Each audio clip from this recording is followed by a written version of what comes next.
Administrative Affairs Committee to order. Today is Monday, May 5th. It's 2025, and we are in the Aldermanic Chamber. The time is 7 p.m. This meeting has been duly noticed in two places, including the city's website, in accordance with the requirements of RSA 91A. Can the clerk please call the roll? Alderman Tim Sennett is here. Alderman Thomas Lopez. Here. Alderman Ernest Jetty. Here. Alderman at Large Ben Clemens, Vice Chair. Here. Alderwoman at Large Shoshana Kelly, Chairwoman. I am here. We have 5 in attendance. Also joining us this evening is Mayor Donches. Okay, we'll open it up to public comment. Does anyone want to speak in public comment? You're just standing up to come up, right? There's no public here. Communications? There are none. All right, so we're going to go into interviews. First, for the Downtown Improvement Committee, we have Cole Morgan, new appointment. Term to expire April 22nd, 2028. 20 Locke Street, Nashua, New Hampshire, 03064. Okay.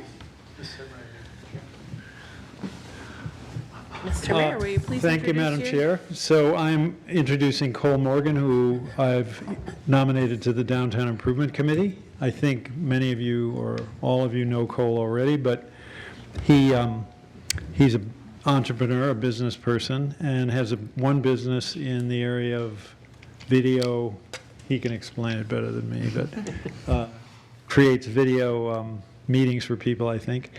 But most relevant to this appointment is Cole recently started a year or so ago, a little bit more than a year, Coffee and Kindness on West Pearl Street, which is a new cafe and a very innovative approach towards coffee and other items. Recently, they've begun to have a pop-up restaurant with Keith Saracen, who you might know, who studies culinary arts in India and who has offered Indian meals for 2 or 3 Thursdays and will continue that for a while, as I understand it.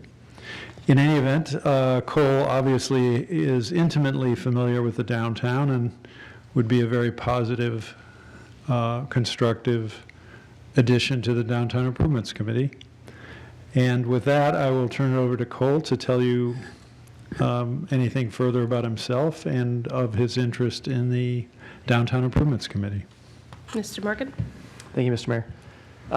Cole Morgan, and I believe I'm filling the downtown resident seat on this committee.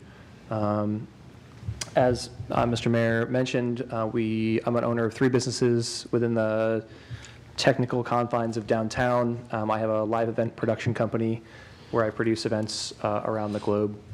I also have, with my wife, Amber, mostly her, Fort Engage Flowers, obviously been there 94 years, so we like to continue the tradition of being a downtown business, and then newly, Coffee and Kindness.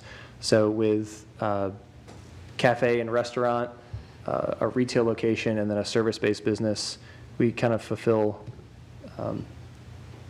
many of the roles of being downtown as well as living downtown.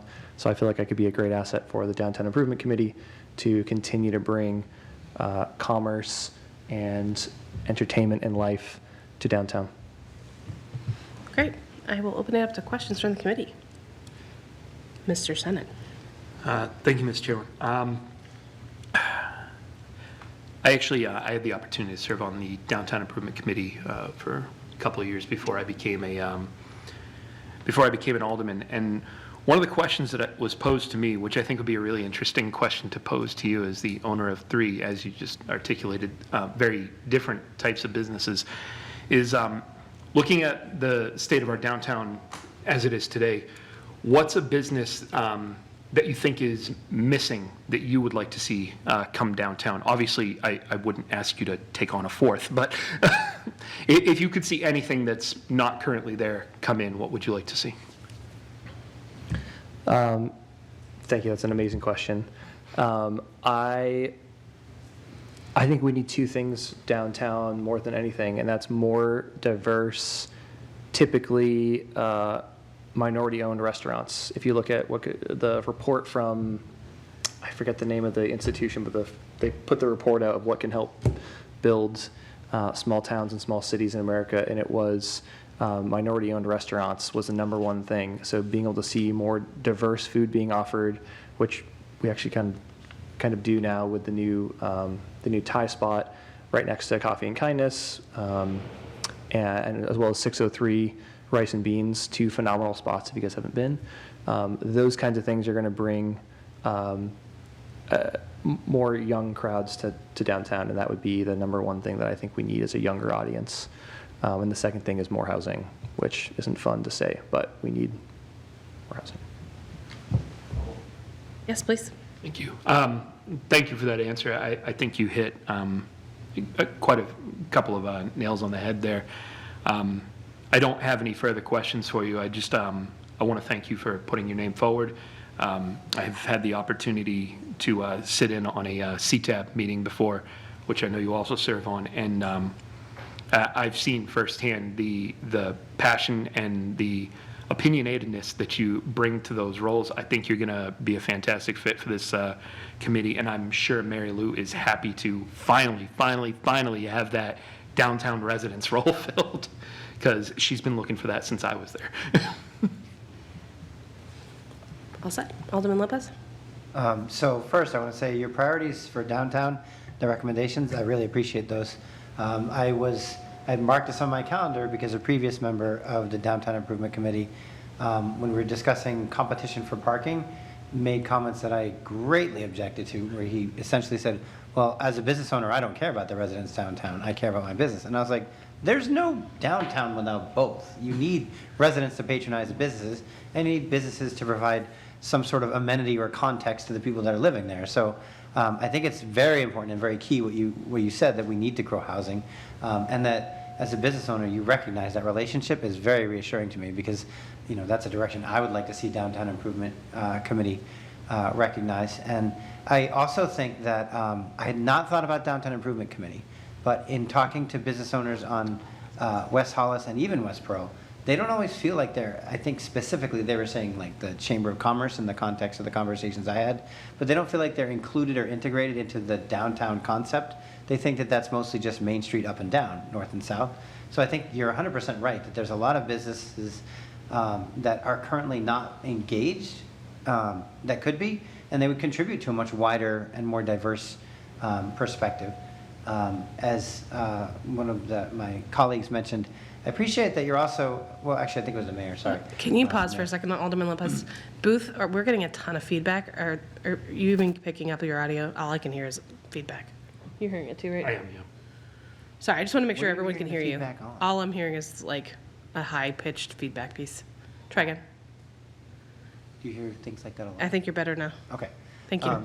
So I think you hit the nail on the head with your observations. I think there's an opportunity for just engaging parties better, and I appreciate that the mayor drew attention to the fact that your coffee shop is deliberately staying open.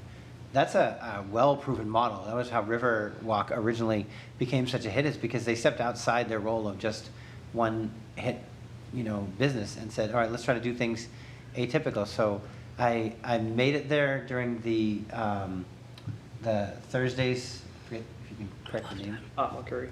Atma Thursdays, yeah. Yeah, but there was also an event that the Open roundtable night? had. It was like the first Thursday of the month or something. Third Thursdays. Third Thursday. Jesus, that's the one thing I need to know. That was a great event and a great introduction, and that was a great way to find out that you've been doing more stuff. And I know you guys were working on trying to cultivate an open mic. That's the kind of innovation we need in businesses. I think you're setting a great example for other businesses. And I think your resume and your background also kind of lend to that success, because it could be very easy for businesses to say, okay, well, I don't want to step outside the recommendations of other businesses. And the more established businesses in the Downtown Improvement Committee specifically are more traditional ones. They've been established for a long time, their credibility, they're older. And I think we need more diversity and dynamic businesses, which I know you bring. You didn't mention on your resume, by the way, that you did a 3D printing empire as well. But I mean, just so many different things that you do that I think you bring a lot of versatility, a lot of dynamic. I think it's a great pick by the mayor, and I'm really looking forward to supporting your nomination. I don't think there's a question in there, just a statement. I have two questions, but Alderman Clements can go next. Thank you. So, my question for you is, how do you feel about the role of the Downtown Improvement Committee funding things that, or I should say, not necessarily completely funding things, but contributing to the funding of things that sometimes GAD would do? For example, like different events, to draw people downtown and things like that. In the past, that committee has done that. They've also done, things like funding some of the performing arts center studies and stuff like that. But my real question is in particular to, how do you feel about spending some of that money on events? That's a great question. I think that it depends on the state of the city's economic development department, their budget, Liz's calendar availability, and then also the state of GAD. So I think that Liz is finding her stride and is quite busy right now. So there's probably not a whole lot more that she can do at this moment. I think that GAD, having just had their director removed and the board president currently filling in for that, probably isn't in a position to add a whole lot to their plate either. I don't have a whole lot of confidence in GAD at the moment based on the track record of the last 4 years. Having not, in my opinion, served the citizens of the city or the businesses of the city. So I think that the Downtown Improvement Committee is one of the last options that we have available to improve downtown from an events perspective, because you're either coming downtown to shop, eat, or for an event if you don't live there. So we're not going to open a restaurant. We're not going to sell things. So the only thing that we can really do to get someone down there is to create an event or to improve the atmosphere. So with the State of the Other two organizations as they are, I think that GAD has I think that the downtown improvement actually has a responsibility to step into that role or empower. What I'd like to see is them empower other small businesses to create events versus us having to take on the full management of it.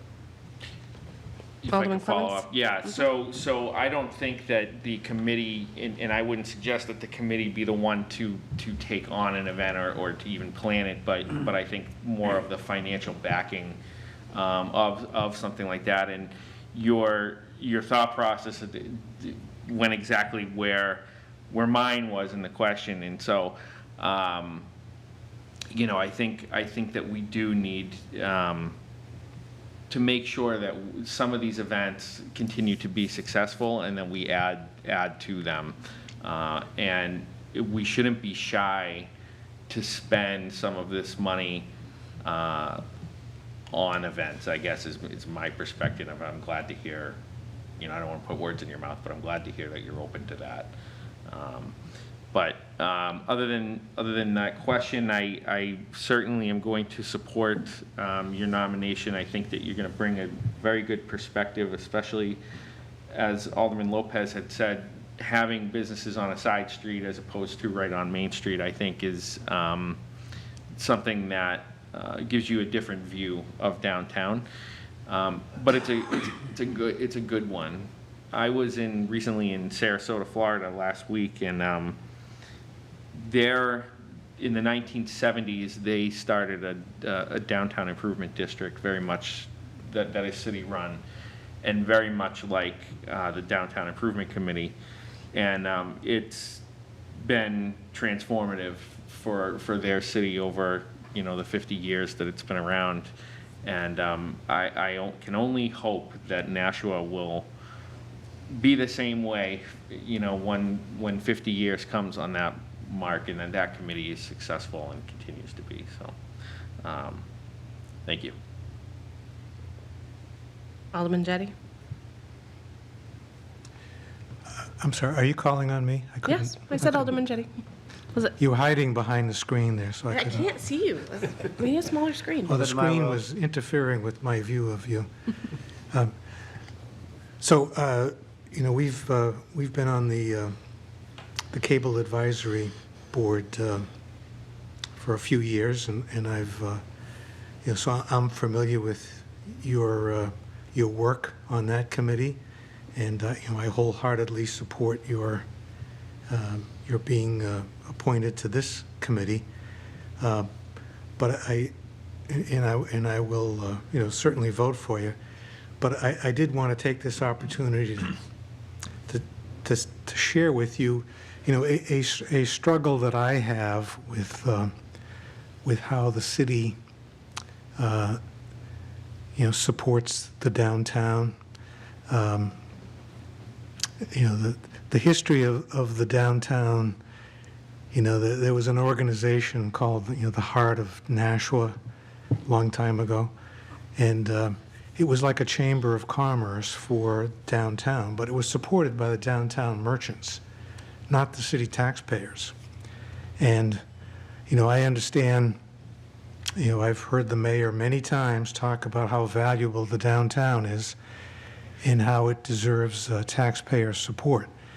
But I struggle with that because, Nashua is made up of, many other areas besides downtown. We have other, retail areas, Amherst Street, Daniel Webster Highway South, which generate a lot of tax money themselves. But without, the city taxpayers paying, money to promote their businesses, and Nashua kind of evolved from the merchants supporting themselves and promoting themselves to the situation that we have now. There was other cities provide for a business district where businesses within a certain area pay more in taxes to support sidewalk cleanup and plantings and promote events to promote the downtown and that type of thing, which we tried, but couldn't get the support of the merchants or the property owners to adopt that model. So I'm hoping that the downtown will become more and more successful, and then we'll eventually reach the point where the merchants themselves can contribute to promotions to help themselves, and that the city taxpayers can take a step backwards. But that's how I think about it. That's the struggle that I have about it, and I'm wondering what your thoughts are on that. Mr. Morgan? I've actually thought a bit about that. Specifically, West Pearl Street seems to be a wind tunnel for trash and sand and debris, detritus, whatever you want to call it, more than others in the city. So I find myself often in my head thinking that, we should, someone should do something about this. And in looking into the cost of street sweeping and understanding that it needs to be paid for and it's only done once in a while, it got me down the line of thinking that you just mentioned of, should the businesses be paying more? How is this funded?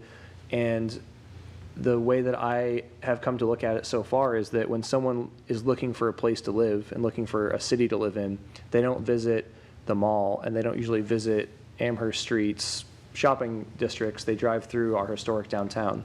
So I think that the downtown, if anything, is the single greatest recruiting tool we have to bring people to live in our great city, to be the face of our great city.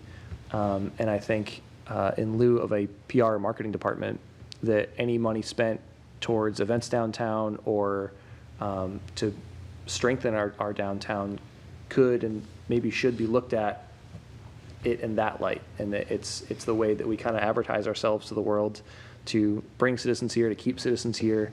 I think the younger folks, New Hampshire as a stay work play program, it's hard to keep some of the younger generation to stay here. And I don't think that most of them stay for the commercial zones. I think that they stay for the entertainment and restaurant and downtown vibes, if I may. So I think the better that we do in creating an environment to foster that, the better the city will do over the next 25 or 50 years. Thank you. Do you mind if I ask my questions first? If it's pertinent, I'm sorry. I always wait to the end. So, thank you for being in. I have a couple of questions. So Ben kind of asked it in a similar way, but I'm going to ask it a little bit more open-ended. Downtown Improvement Committee had been getting a portion of parking revenue. Now they get a flat amount. And they've done various projects. I'm sure the last one that I remember is wayfinding. So as someone new to the committee, do you have thoughts on like what you would like to see it used for? I know events came up, but. Specifically wayfinding, yes. I'd like to put either analog or digital directory signs all throughout Main Street, like a mall, so that people can find the businesses. I remember seeing a picture somewhere of like small street signs, basically that pointed down streets that had business names or something pointing down the side streets, so that people could see by driving down Main Street what businesses were located down side streets. They were like blue signs, I think, if I'm remembering that correctly.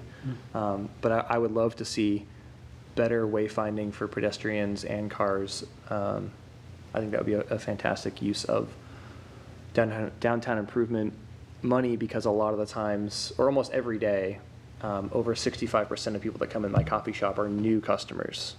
And it's not that we don't retain our customers. We've been finding that we have a very large population that are just finding out about us constantly because we're on a side street. So, yeah, I would definitely invest in that. My second question was around, I was in downtown for a very long time. My business was downtown. And I think that the Fort Engage story, your story, is really interesting in terms of what the downtown is going to look like in the future. I would love to hear your thoughts on how we continue to bring in people like your wife, who took over a legacy and really made it, new and still kept that tradition, because I think there is an older population of business owners on downtown that are probably all starting to think about retirement. I think that's going to be a big turnover that we're going to have to take care of. I don't know that downtown improvement can do much about that. I think my point to Alderman Jetty's question is the better we can make downtown look, I think the more enticing it will be for young entrepreneurs. But I think programs like the SBDC, the SBA, things like that at a state and federal level are probably the biggest tools that can be put in place to help young entrepreneurs take over legacy businesses. That's how I raised $2 million for my tech startup in 2020. That's how Amber bought Fort Engage. It's how I started this coffee shop. I had all my funding in 48 hours utilizing those agencies. So I think I don't know if there's a way for the city to work with them, but that's what I would see as the best way to do that. All right, thank you. Alderman Clements? Yeah, I just wanted to mention, so in regards to the way that the Downtown Improvement Committee is funded, it was originally and is still funded with essentially parking revenue. So it's an offset. Yes, it's property tax money, however, it's offset from the parking revenue. And originally, the parking rates were raised in order to get that revenue. So it's not really tax money that's coming out of there. It's the people that are coming downtown and paying those meters and paying to park, who are paying that fee, and then that fee is reinvested into the community when they come downtown. So what you were talking about, Alderman Jetty, about the business improvement district, that actually would be a tax. And while it wouldn't be paid for by the city at large, it would be paid by and it's not businesses, it would actually be the property owners in that, whatever we drew up that district to be. They would pay a tax on top of their regular property tax, and then that would pay the Downtown Improvement Committee. That, I actually agree, is something that really should be looked at again as an alternative to funding this, because I think originally the resistance to it was that, you know, we were comparing it to Manchester. And the thought was that, you know, Manchester has taller buildings, it has more vertical, and therefore the tax burden would be less. But I think, you know, I think if we looked at if we backed into the number of how much we want to raise each year, that I think we could probably do this in a way that's economical.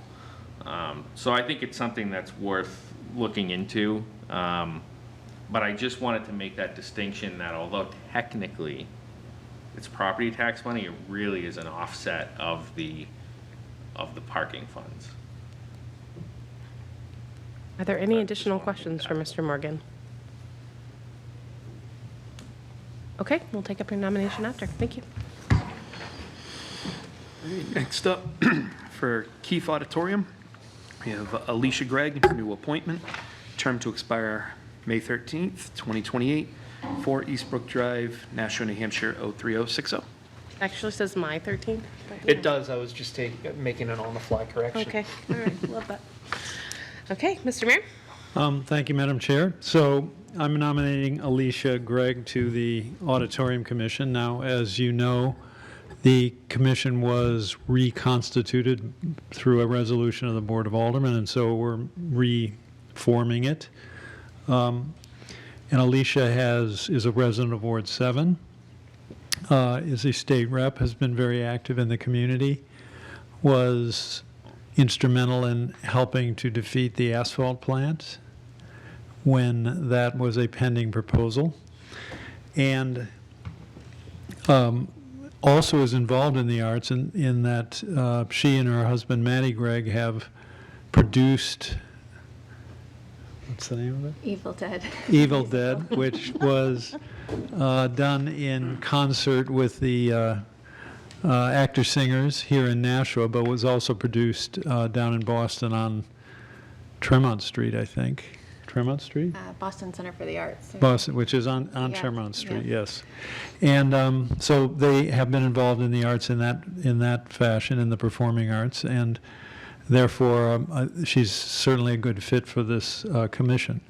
Now, of course, within the context of all this is that we are trying to redevelop the Elm Street Middle School property for housing, and have gotten quite a ways with that, in the sense that we've narrowed it down to 2 potential developers who have made presentations to the public, and we are basically waiting for the budget to get through to so that we can make those same presentations to the Board of Aldermen, who will then decide which direction to take. And we do need to resolve the Keefe issue, the future of the Keefe Auditorium, in order to let the housing go through, because our codes, fire and building code, require that once the change of use occurs, that the auditorium be brought, if it's going to be continued, be brought to code compliance, which requires a new heating system and new bathrooms, because the bathrooms that they now use would no longer be available. So the bathrooms in the lobby do not meet code. And there's, of course, the question of whether we should, and I'm suggesting we should, allow the voters to decide the question of the Keefe through an advisory ballot question. In any event, that's the context. But in terms of trying to inform the public or as to the value of the auditorium and an understanding of the performing arts, I think Alicia is a very excellent person to help with that role. So before we have Alicia talk a little bit about her passion for this. I was just wondering if, I was at the Keefe yesterday, and I was chatting with the guy who's doing the audiovisual, and he was like, oh yeah, the commission's been around. So I was just interested if you could give us like 2 minutes on how long it was formed and why it went away and why it's coming back.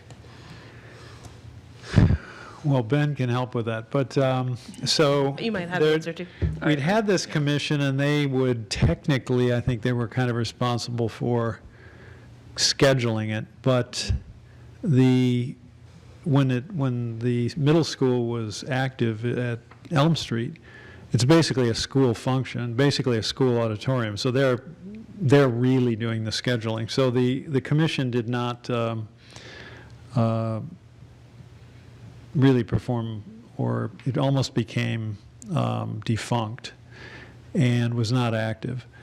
So then, of course, the Elm Street Middle School was replaced with McCarthy School, which raised a lot of new issues regarding Keefe. It certainly would be more available than previously, but on the other hand, would cost money to bring into compliance. So I believe Alderman Clemens proposed that we reconstitute the commission, which was a resolution or ordinance, I guess it's an ordinance, which passed. And I was asked to make my appointments along with Alderman Wilshire. I think it's, there are 6 appointments, three are made by each of us. And so here we are. But Ben can supplement that. My follow-up could be to either of you.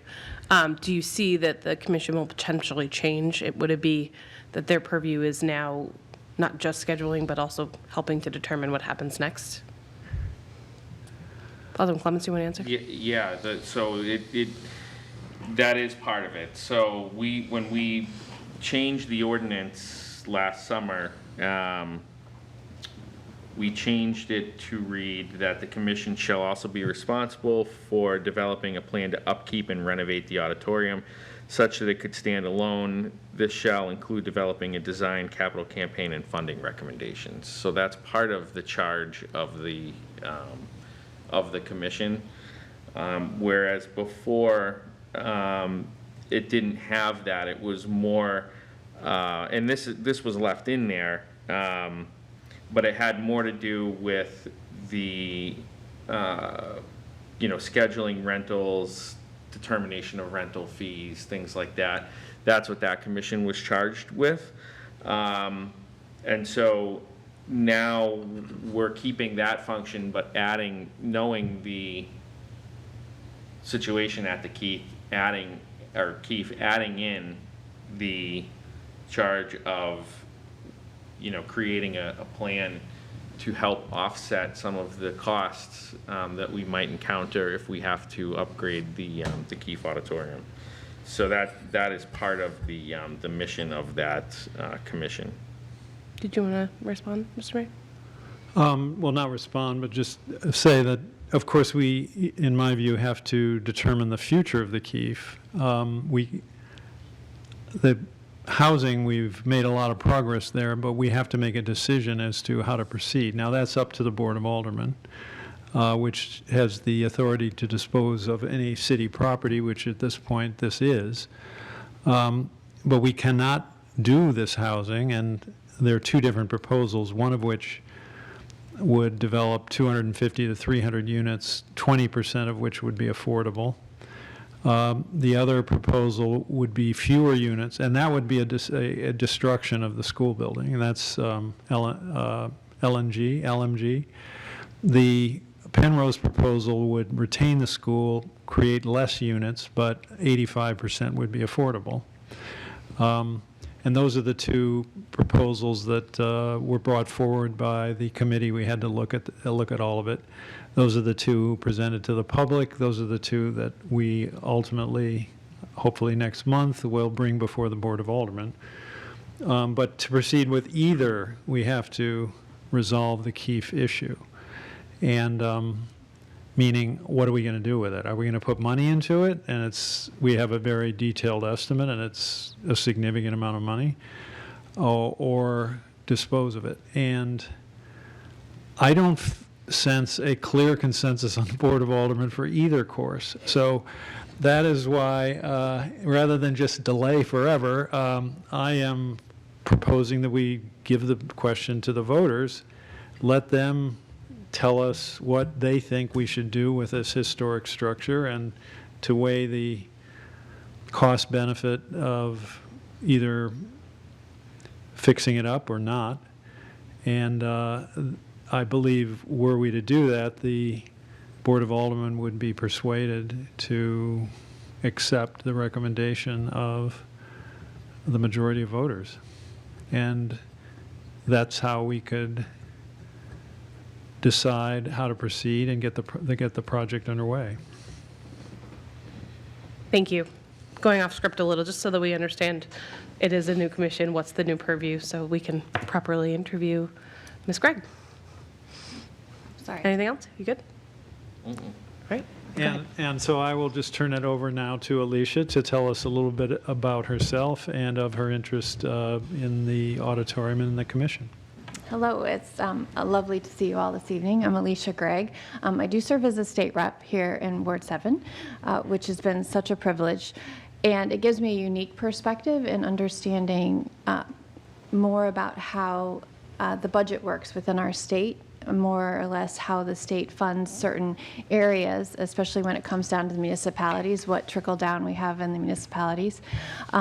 Also, we have a radio show downtown as well, the Gregg Show, where we're very active in the downtown area, my husband and myself. He serves on the Board of Public Works. But our passion for both of us is really in the theater area. That's kind of our fun aside. And when we produced our show in Court Street Theater, or I guess Streeter Theater, we were able to bring people from over half of the states in the United States in to see that particular show, which was really exciting, and it's great to show people what a great thing Nashua is. But it actually started me asking, like, why does the city have, like, Streeter Theater, and now we're talking about Keefe and stuff. But in looking back at the history of Nashua, I find it really interesting that when it became a modern city back in the early 1800s is actually when they decided that the arts should be an integral part of this city, to bring kind of that lifeblood into the city. So I think it's really exciting that we have some really great possibilities. I think the Keefe is its own interesting animal, shall we say, because it's about to celebrate its 90th birthday. It's obviously a historic structure. It's a little off the beaten path. Would that change if we had housing there to be able to get people there easier? I think there's a lot of interesting questions for that, including one about if it's going to have this kind of cost, since we just saw a lot of uproar with the new PAC. Should it be given to back to the voters? But I'm very passionate about Nashua. It's my adopted home, which I think sometimes adopted family can be an even tighter bond than what you're born with. My husband was born here, and I see so much potential for Nashua, and part of that is the arts, and part of that is also this unique thing that we have really throughout New Hampshire, but especially in Nashua, where we have a really strong tie to our traditions, to these historic buildings, but also the desire to move it forward and what that marriage looks like of the two different things. So I'm excited. I think the Keefe is an integral part of that. Great. We'll open it up to questions from the committee. Alderman Clemmons. Thank you. So thank you for your willingness to serve, and obviously I think you have a great background for this particular appointment. My question to you is on the new charge of this commission, which is to essentially try to create a plan to offset the cost of what we could potentially be looking at for a renovation. So I think there's some debate about whether or not the $25 million is an accurate figure, because I think, in my opinion, this board has not fully adjudicated that yet. I think that there's a lot of questions that could be asked. I think that there's some drawings that might be redone. So, as far as where we're at in that process, I don't know, but it'd be interesting. I think time is ticking, so I would hope that we would get those developers before us soon. But having said that, how do you feel about that charge of the commission? The part of, sorry, can you repeat that? Yeah, question part? I'll I was paying just- attention to all of that, and then I totally I'll just got read it, sidetracked. I'll just read it to you. So specifically this part, which is the commission shall also be responsible for developing a plan to upkeep and renovate the auditorium such that it could stand alone. This shall include developing a design, capital campaign, and funding recommendations.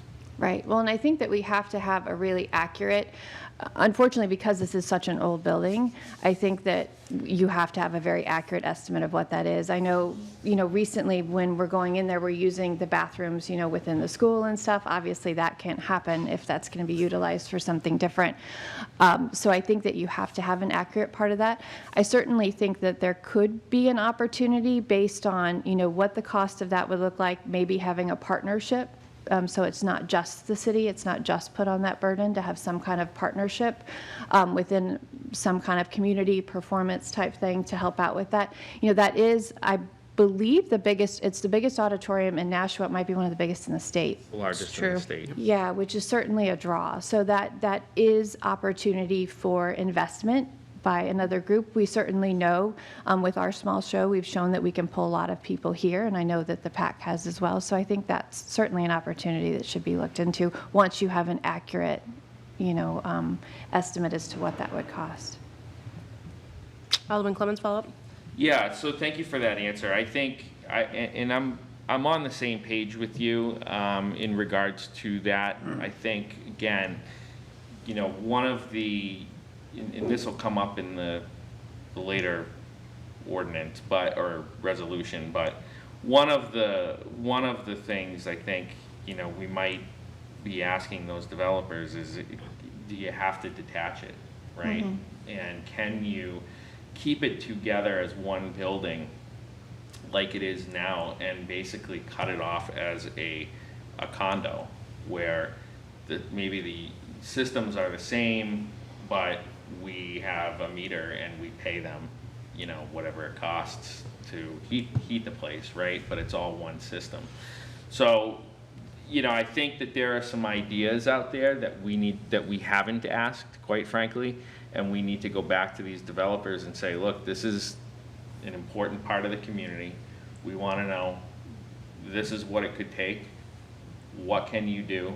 What can you bring to the table? Can you redesign this in such a way that, takes these ideas into account, and how does that reduce the cost that we would need for those renovations? And I think that it would reduce the cost by quite a bit, if we did that. So I think that is the part that this body has to do in order to hand it off to your committee.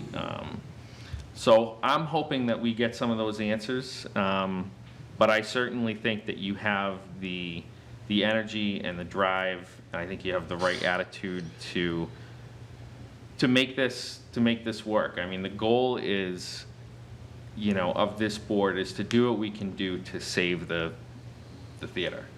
And so I think, that was the idea behind the commission. That's the idea behind the RFP that we put out there, was to save this theater.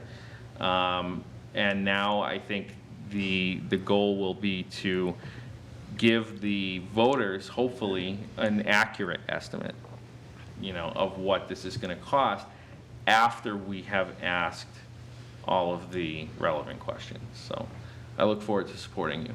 Thank you. Alderman Lopez, then Alderman Senate.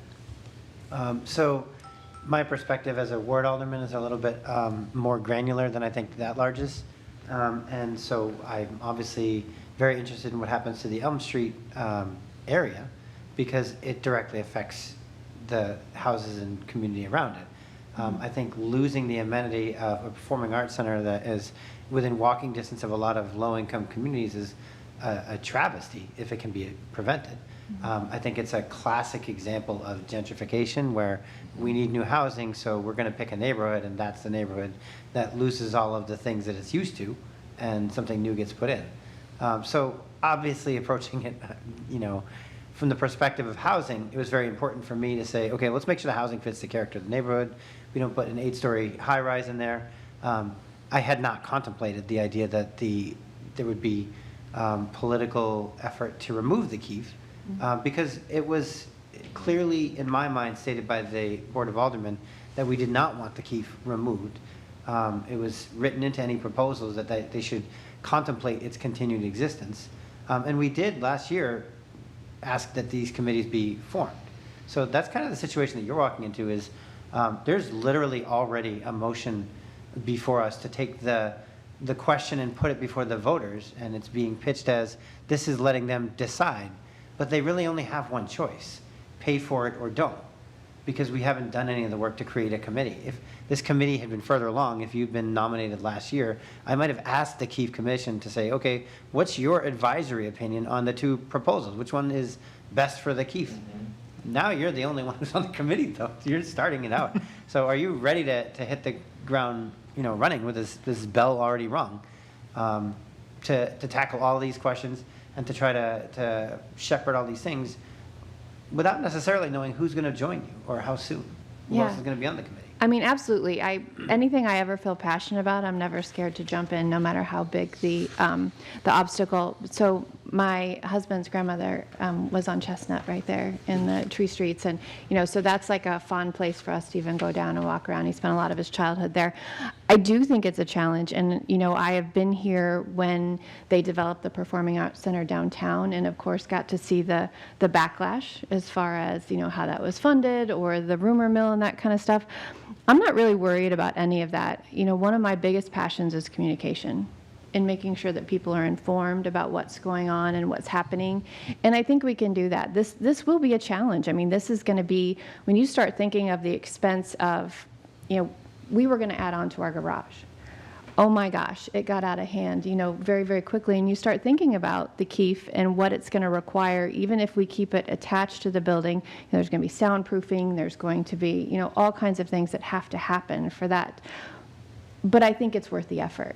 And I'm not ever scared of a challenge. So I think it'll be great. And I've got this really great person at home that it's really fun to talk to about things too. So, yeah. Well, I mean, your credentials are on their own merits. I've watched your show. I've seen your performance at the State House. So I think any connections you have are a bonus.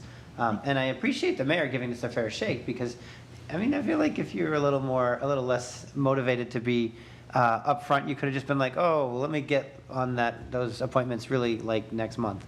You're giving it a shot, and I appreciate that.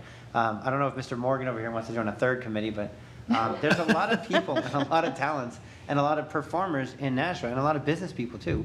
And I think if we as aldermen had put this much more on the front burner, then we'd see a much better support base for it emerging. I've heard from numerous performing arts groups about the Streeter Theater. And I think everybody sort of assumes somebody would step forward and say, all right, let's start talking about the Keefe and all that. And we all just kind of, I'm speaking for the, I guess the people that elected me, but I'm speaking collectively. I think we all just assumed that this was going to happen.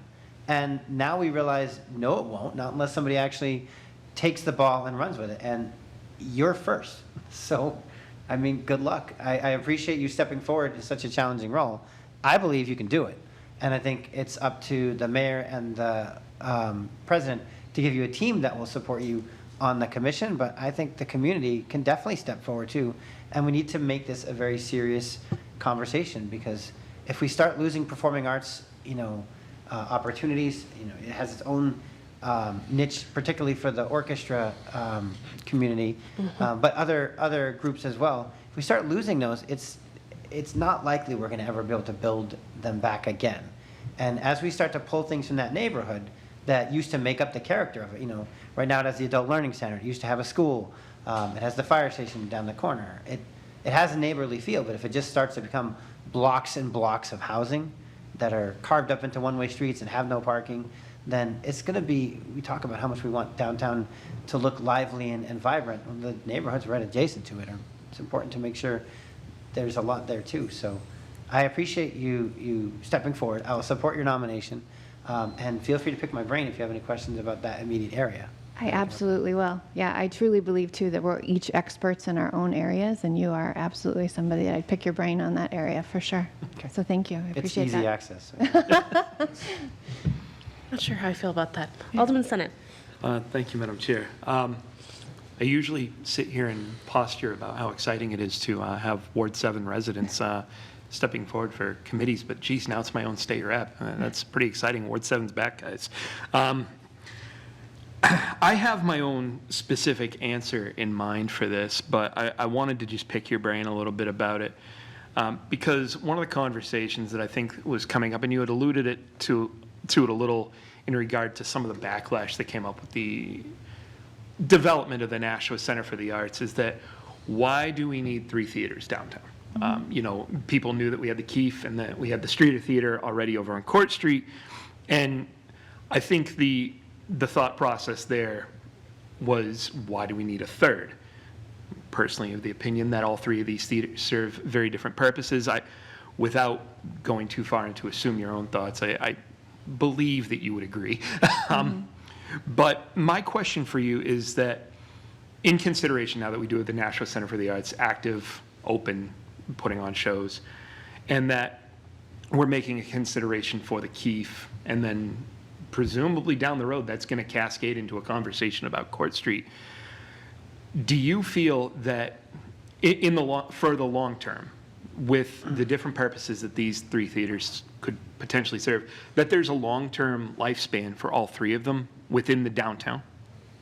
Absolutely. So I think sometimes if we go back to the root of what built us, we can find the strength in how we move to the future, and knowing that, theater was really kind of where this started. I know the Gregg family was very passionate about bringing industry kind of back in after the Great Depression and all that kind of stuff. But really, Nashua also turns out a lot of talent. I mean, New Hampshire has a lot of talent as far as the arts go and stuff. And each one of these places, if I can talk about Court Street for a minute, that's a very unique theater. So 3/4 thrust is a really impressive kind of theater. You don't see those very often. So that has its own unique thing that the Keefe can't offer and that the PAC can't offer.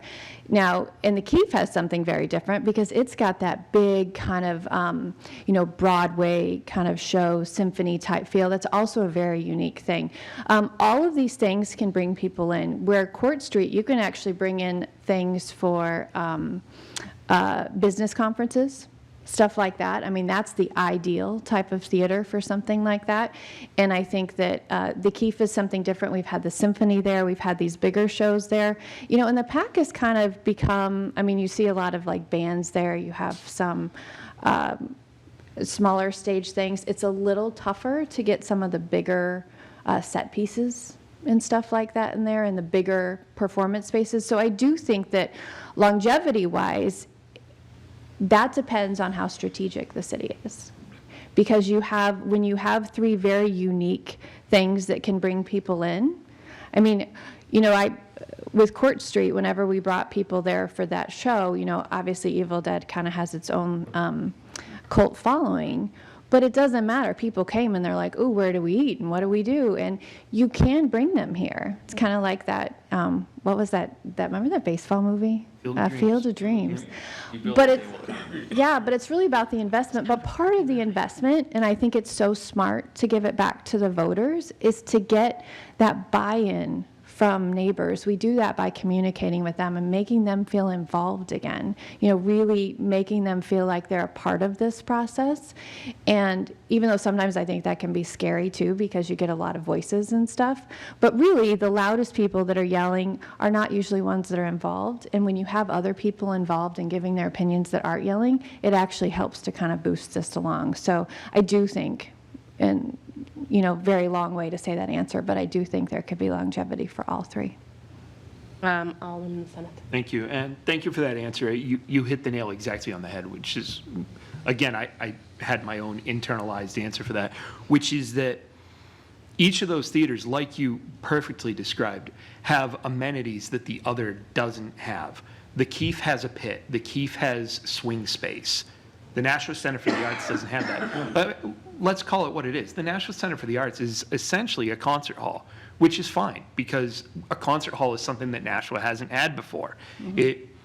I don't think that the performance that are having at National Center for the Arts would convey as well at the Keefe Auditorium, and vice versa. The Keefe can put on performances that National Center for the Arts can't. You add Court Street Theater into it. Court Street is a great developmental spot. I mean, you've alluded to your own show. You mentioned it was a niche. I'll own it. I came and saw it, and it was awesome. But nevertheless, that's an opportunity, like you said, for young budding talent. My boss just had a daughter perform in a junior actor singers performance there. That was sold out all 3 nights that they performed. So again, I do think that there's a purpose for each one of these theaters. My concern is that, and the reality is, yes, to function, we have to spend. My concern is that messaging is going to be lost because it's going to become simply a money conversation. And I'm worried so far that it already has. And I want to make sure that as we are approaching that money conversation, we talk about what the value in that money is and what could be lost for the city. I had said when we first proposed the amendment to remove the Keefe from any proposals that we would get for the Elm site, at the time I said, we'll get another chance to knock down the Keefe if that's what we want to do. But if we don't include this tonight, we're not going to get another chance to save it, because I was of the opinion at the time, and the fact that the top 2, I think one would do that, is that the proposals were going to come in and just say, bulldoze the site. I think we're fortunate that we've even gotten one that wants to preserve it. So I'm looking forward to supporting your nomination. I'm really excited to see you here tonight. And I'm really excited to see what this new Keefe Auditorium Commission can do. Thank you. Thanks, thank you. So I have a question. Yes. I think you hit the nail on the head in terms of the types of theater. I mean, I was a theater geek and I was in all the musicals, so I know that the Keefe has the biggest stage. I was on the board of the symphony, so that was the only place we could bring in a full orchestra. And actually, I was pleasantly surprised that the actor-singers had an orchestra for the show that was sold out this weekend. It was really hot in there, so looking forward to new HVAC. Yeah, air conditioning would be Oh my nice. God, it was so hot. It was so hot. But my question... That was cold. Come on. Yeah. Yeah, it was hot. Eye roll. Okay. So my question is around this. So one of the things that I saw as a member of the board of the symphony was that it was really hard for them to get in there to rehearse and or get on the calendar because it was connected to a school. So they went out and sought other places that they could perform. And most of the times they're not even doing a full orchestra. So I guess my question is, and it may not be within the purview of this, but I think one of the things we're going to have to do is start to attract back some of those larger companies, productions, symphonies, that kind of thing. So how do you think we could potentially do that if, a year down the line we're saying absolutely this is happening? Well, honestly, I think if we have the Keefe, we've decided to, let's move down into the future. So we've redeveloped it. We have air conditioning, we have the modern things that we need in the Keefe. I don't think it's going to be too hard to get people back in, but I think this is where the city's going to have to really find balance. And I think that we have to look at it. Even though the Keefe is apart from the other 2 things, I think we have to look at the Keefe and we have to look at the downtown as a concert and have to figure out partnerships on how we can do that. Certainly if you have more of a team kind of thing, okay, we have hotels here, we have we have these restaurants here, and you kind of bring people in to see kind of this package deal of Nashua. I don't think it's going to be as hard to get these bigger groups back in, because Nashua is really a destination, and now we have the Nash. I expect that to start bringing some people in. But I think we have to quit siloing things, and we really have to look at this as how do we bring people in, and I think that Cole, will be integral in that too. So even though we have, the charter for the Keefe, and we're talking about that, that, we have to talk about what that partnership looks like to bring people here.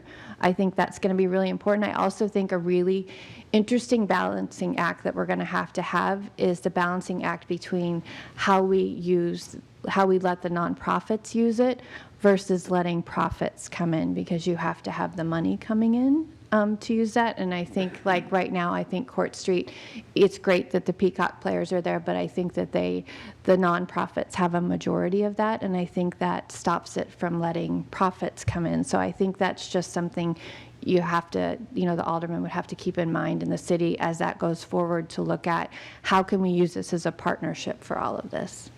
I follow up to that, and maybe it's just a comment, not a question, but it was really critically important that when we did the renovation of the Center for the Arts, we had a lot of people on that committee who were in some of these organizations. So as we look to potential renovations, I mean, simple thing was, I remember the idea that, we're going to have the lobby on the second floor, and I think it was Lindsay Rinaldi was like, oh, how are we going to get our stuff in, right?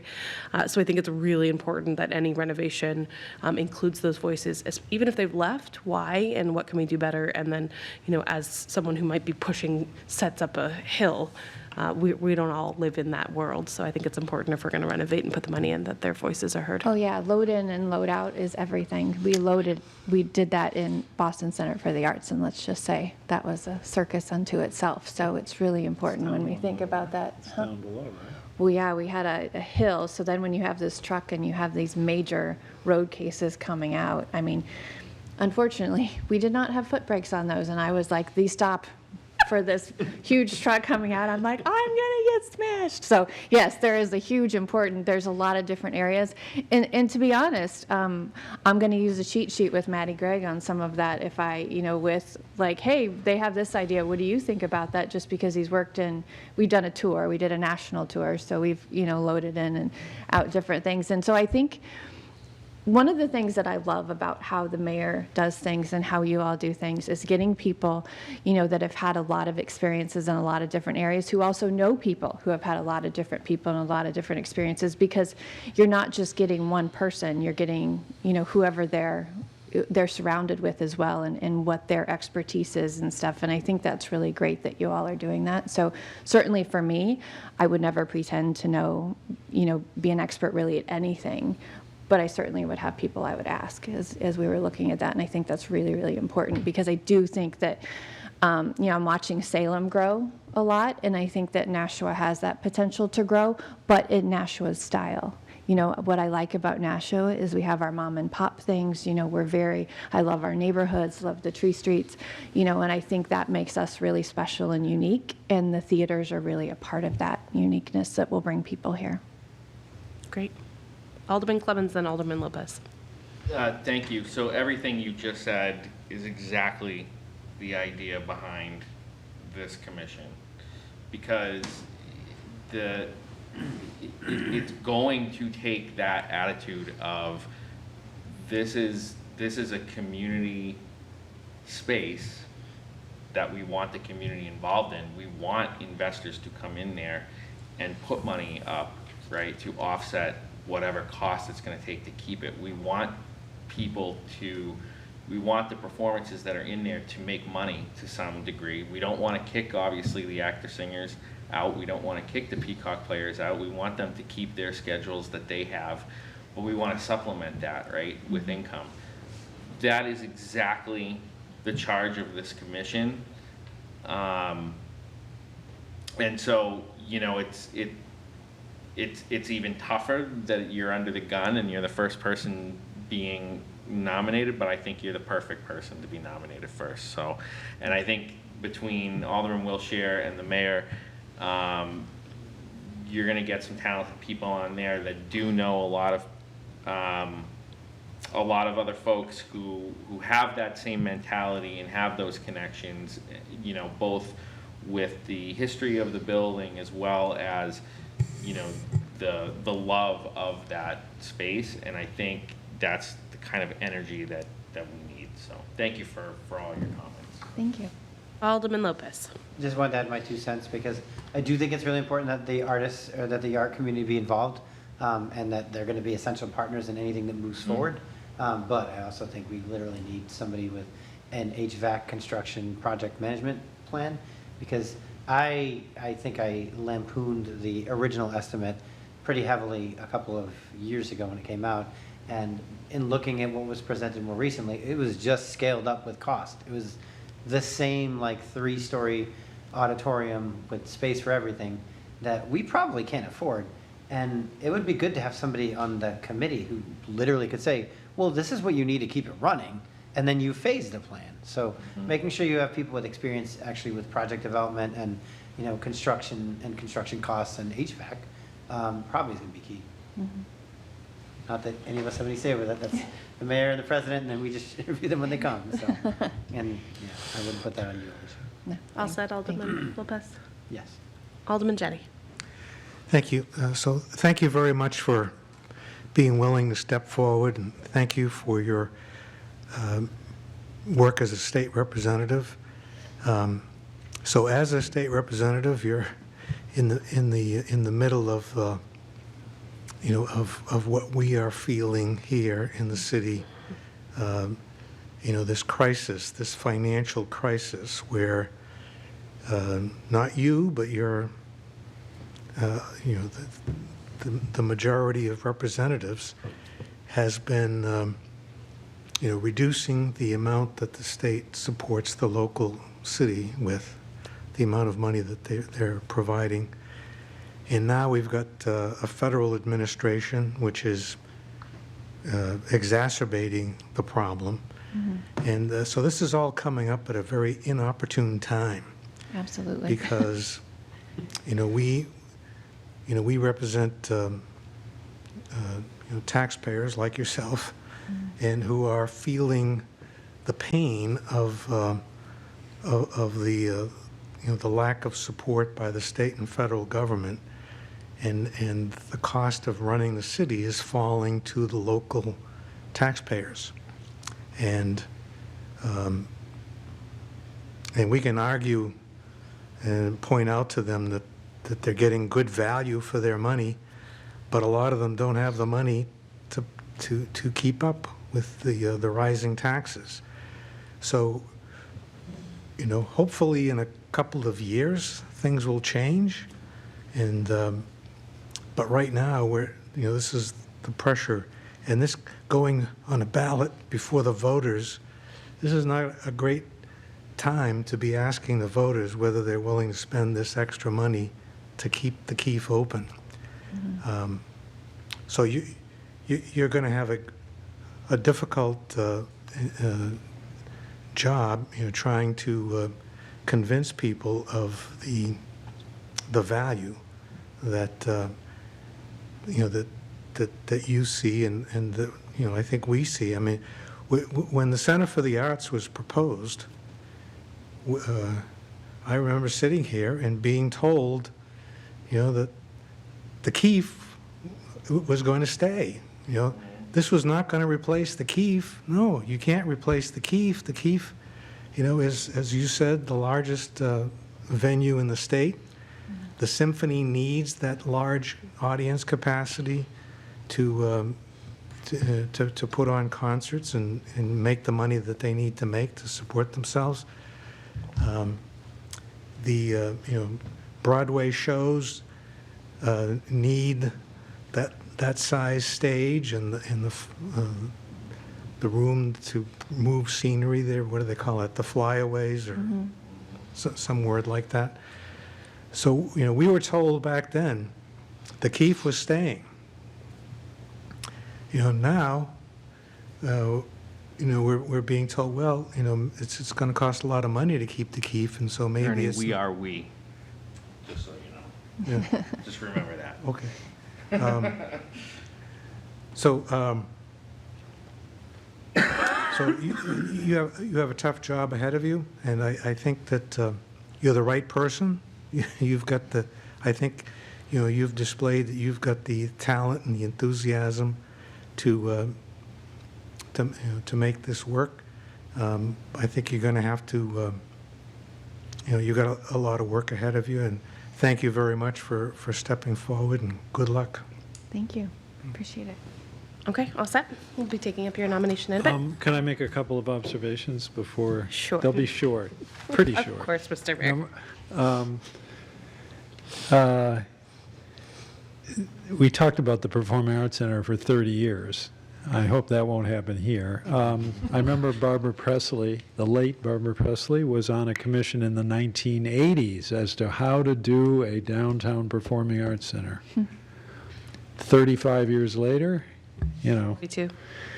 Not that I know. Even though I know we've discussed this ballot question, I see it's on the agenda, but I mean, I don't think your intention is to try to vote on that, but I'm not suggesting that you do until you get these presentations from these developers. And on Alderman Jetty's point, if you look at the president's budget, this is not enacted by Congress yet, but it zeroes out community development block grant and home funds. Now, home funds have been used, I mean, we all have a sense of community development block grant, but home funds have been used to enable affordable housing projects. Home funds were in the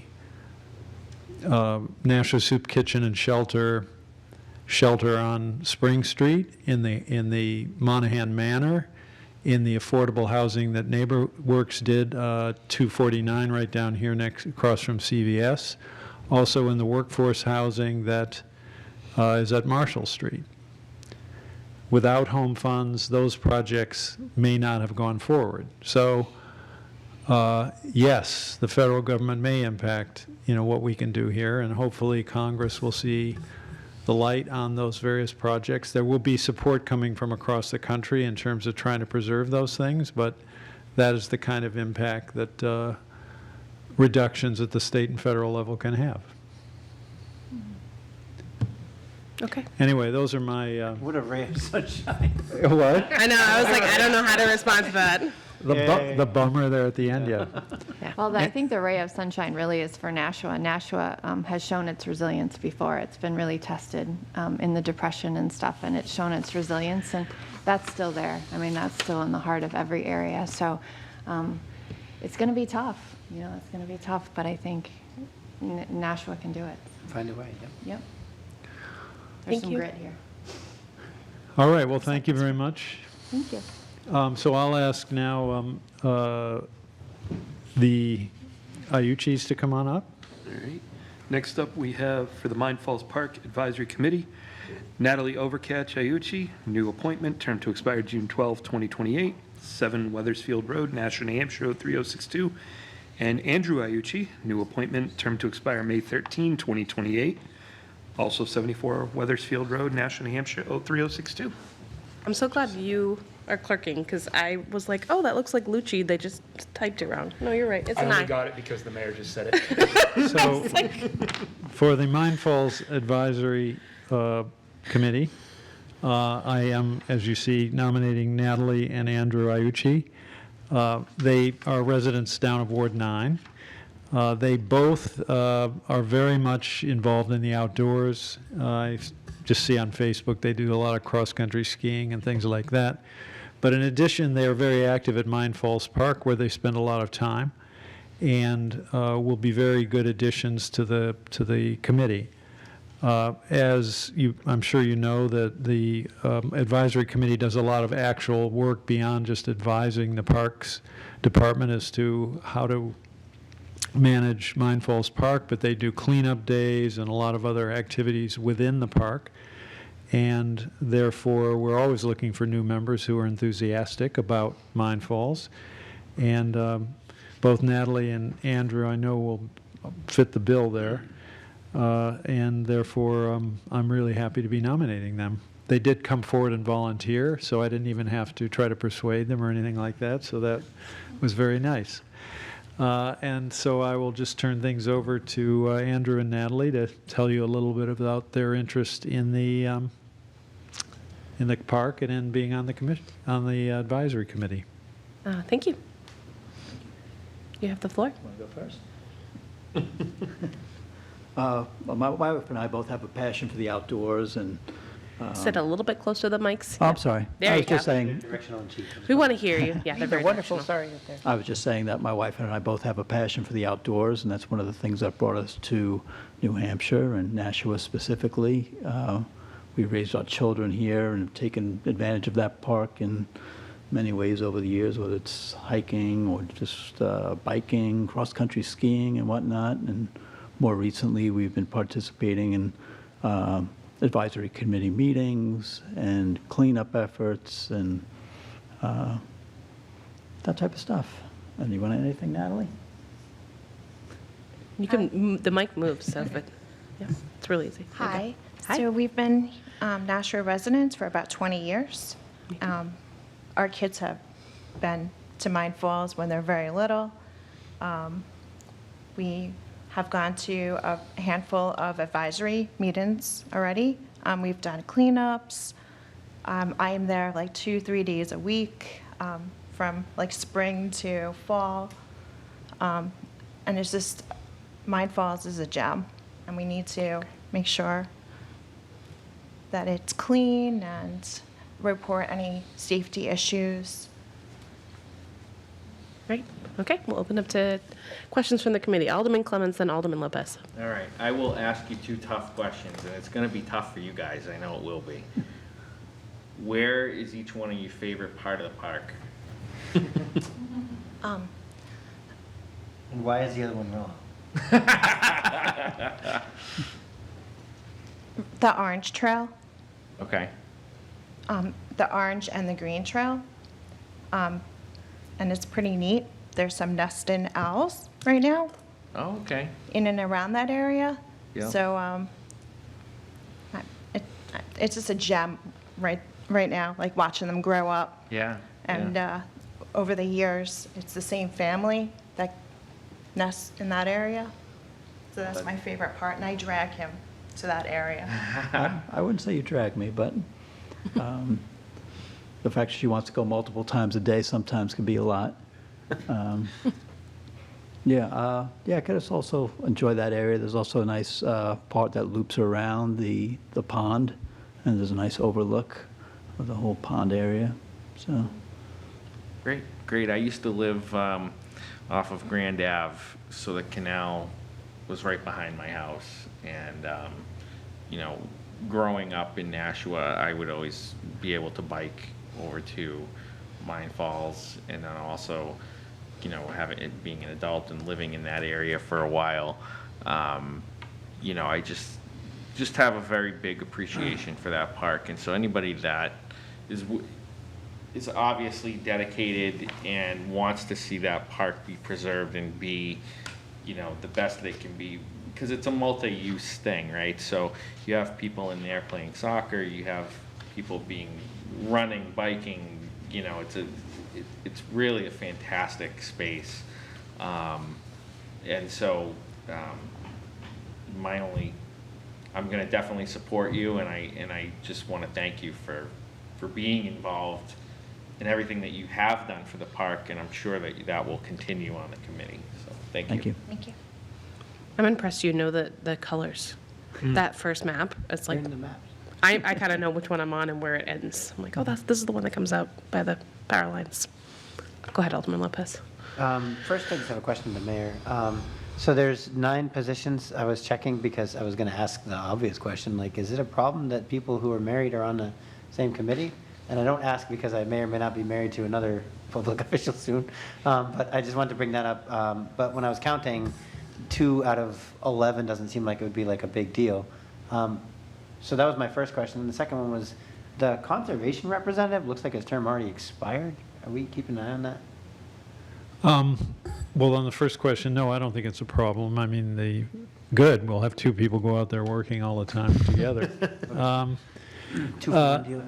And, you know, the commission, they, as we talked about, perform a very valuable function. And in addition to kind of just trying to set or think about the direction of the park, they also do a lot of work, which Andrew and Natalie are already doing.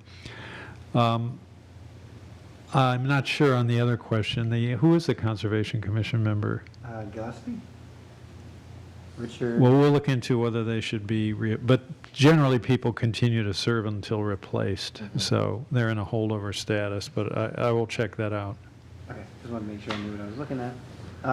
And then directly to the two of you, as was alluded to by the previous speaker, Mine Falls has a lot of people cohabitating space, using it for different purposes. I know what is frequently dinged on are the people who are unsheltered, that really don't have anywhere else that they can go. And obviously, there's other city departments that are working to do outreach, to engage them, to try to do the best they can with them. But some of the other populations are like the bottle diggers who keep trying to dig around for buried treasure and may or may not be unearthing, are covered over landfill. There's people who ride vehicles through there on their way as a cut through, to get from one side of Nashua to the other. Kids walking to and from school. How do you see the role of the committee in trying to navigate the space, and what kind of priorities do you have for arbitrating any kind of conflict? Leaving that answer to me. Oh, no, both of you, take turns. Okay. You get all the answers, and then she's like, yes. Yeah, I guess two things come to mind. I'd like to see more people taking advantage of the park. We certainly see them on the nice days, but I don't think a lot of people know what a resource it is right in their backyard. And my other concern is using the park responsibly. As people that volunteer to clean up there quite often, we see there's room for improvement in that regard. I don't know all the ins and outs to fully answer your question. Just touching on two topics that I could think of off the top of my head. Well, for my part, I would say there's nobody who won't appreciate a clean park. So Right. that's a universal given. Yeah. You have any comments, Nat?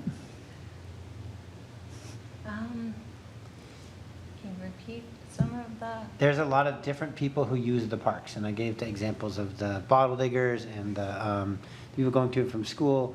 You could probably use the actual running groups and everything too, because I'm on my peaceful walk and suddenly I get run over by 18 high school kids that are all blasting through at full speed.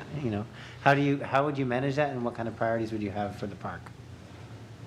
I guess we bring it up to the committee. I think I definitely do have some concerns, especially with the electric bikes, when they do ride up really fast and you really don't have time to get out of the way, and we've noticed motorized vehicles. They're dead silent.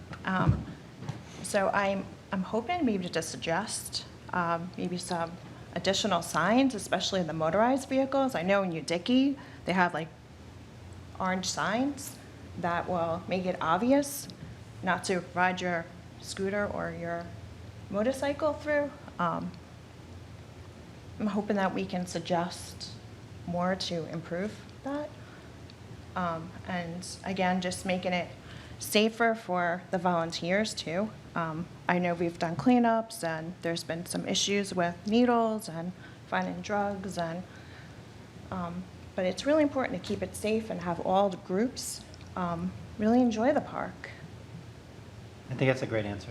Signage, I think, is overlooked. On the Heritage Rail Trail, the bike path, there's a city ordinance which says don't use gasoline vehicles, and there's always somebody every summer who runs up and down on their dirt bike because they didn't get the memo or didn't know, and maybe a sign would have deterred them. So I think even just that observation is huge, because people go to Mine Falls and they don't necessarily know the names of the trails or know which one they're on or anything like that. So that's a great suggestion. Very easy to get lost. Alderman Sine. Thank you, Madam Chair. It's really easy to get lost in that park. I've done it Many a handful times. of times as a kid. I don't have so much of a question, but I want to first just thank you both for coming forward and putting your names forward. Together, incidentally, we often get volunteers to the different park committees come in and say, oh, my wife and I or my husband and I really like walking through there. I think this is the first time I've actually seen them together. So I think that's a really interesting aspect of your nomination, and I'm really excited about it. I think it would be really cool if more families came out together. You stole away the thunder for one of the questions I would have had for you, which is your how intimately well you know the park, but I mean, geez, you know the names of the trails and the colors of them on the map, so you've got me beat by there. I just want to thank you for the work that you've already done and the work that you're committing to do going forward. I think everybody in this room and really everybody in this city, like Alderman Clemens had already articulated, has a story about what Mine Falls meant to them. I know for Alderman Clemens, it was fishing growing up when it was right behind his house. For me, it was my path to Nashua High School South when I got myself thrown in summer school. And my mother said, well, that's fine. I'm not going to punish you, but you got to get yourself there. And I was 14 and I didn't have a car. So, and I grew up on the north end of Nashua.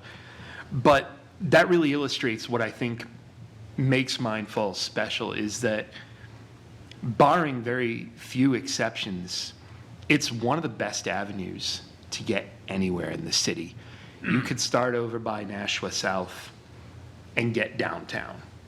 You could start downtown and get over to exit 6. It's not necessarily the substitute for maybe, you know, having a personal vehicle or public transportation, but it's an avenue that people can use to get around of all ages. And the fact that we have people like yourselves that have ideas for modernizing the park, like you said, you know, motorized vehicles, that's a problem that didn't exist when I was 14. Nobody was bringing electric scooters into the park because they didn't exist at the time.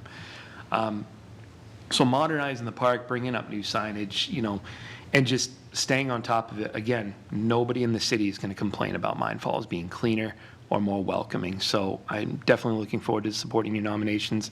I think it's exciting that you've come here together, and I'm looking forward to what you can do on the committee. Thank you. Anything else? Alderman Jettie? Thank you. So thank you very much for stepping up and volunteering.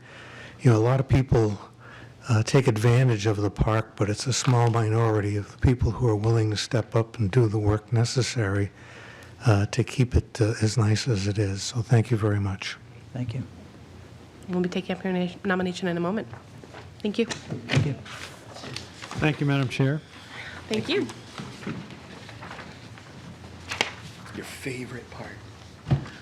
Application to license hawkers, peddlers, itinerant vendors license. There are none. So good. Got it. I'm on it today. You got to read the heading. No, I did. The next heading. No, you have to say there or none. I didn't hear did. you. You said it? Yeah, and then I told you got it. I did not hear that. I didn't hear the You were there or so none. I was excited like, that I you got got it it. perfect. You got it wrong. Okay, this is not stand-up comedy. Let's move on. Appointments by the mayor. I'd like to make a motion to recommend the new appointment of Cole Morgan to the Downtown Improvement Committee with a term to expire April 22nd, 2028. To recommend the new appointment of Alicia Gregg to the Keefe Auditorium with a term to expire May 13th, 2028. And to recommend the new appointments of Natalie Overcash Iucci with a term to expire June 13, 2028, and Andrew Iucci with a term to expire May 13, 2028, both to the Mine Falls Park Advisory Committee. You've heard the motion. Is there discussion on that motion? If not, all those in favor say aye. Aye. Any opposed? That motion carries. New business resolutions. In front of us, we have R25-158, relative to a non-binding ballot referendum concerning the Keefe Auditorium. I'll make a motion to recommend final passage. Motion in front of us is to recommend final passage. Discussion. Alderman Clemens. Thank you. So, I've mentioned this at the full Board of Aldermen when it was introduced. I've mentioned some of my comments in regards to the appointment to the Keefe Auditorium Commission, so I'll try to not repeat things that I have said, but I think that this is premature at this point. You know, it's important that when you present something to the voters, that you present something that's an accurate figure. It's important that you have put in your due diligence and effort as well. And I don't think that we have done that. I don't think that we have truly come to do everything that we could do with the Keefe Auditorium in regards to finding out how much it would cost to keep it.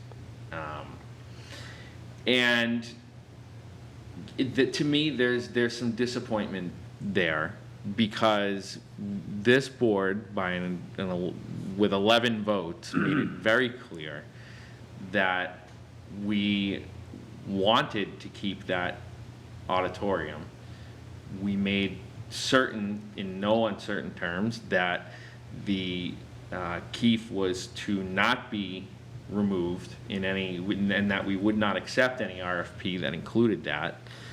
And, you know, furthermore, we went further down the road in this last summer in passing the amended version of the Keefe Auditorium Commission, and then nothing from either the president or the mayor came forward with that. And so time got whittled away on us. So here we are in what would appear to be in the 11th hour. And it would appear to be the 11th hour because of this, what I call an artificial deadline presented by this legislation, which is to get it onto the ballot in November for people to make what essentially is a false choice. I would suggest, and I'm not making this motion because I do think it merits debate, but I think this should be put on the table and sat there until we are satisfied with that we have done everything in our power to make sure that that theater stays. And I don't think we've done that. I don't think we've approached the developers in a way that is serious about keeping that theater and what they can do to help us get there. We have definitely not filled the seats. We're starting with one tonight on the commission, which is charged with coming up and getting, you know, the community involved and getting resources to the table to offset some of those costs. So my position on this is, if it doesn't get to the ballot in November, then it doesn't get to the ballot in November. And that's fine with me, because I can't,